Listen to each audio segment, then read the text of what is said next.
Hey guys, follow-up video on the Dodge Charger. If you get in the small EVAP leak code error in your check engine light, one reason could be a bad gas cap, and meaning it's not tight enough, so there's a leak.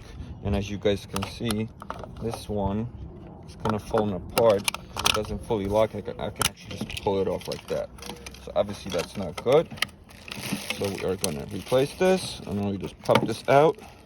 The part you want.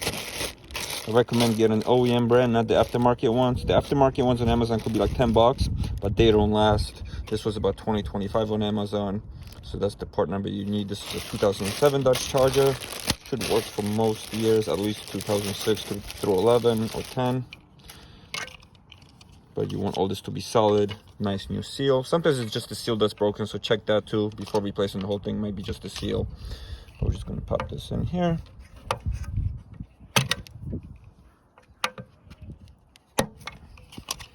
Make sure the gasket closes nicely.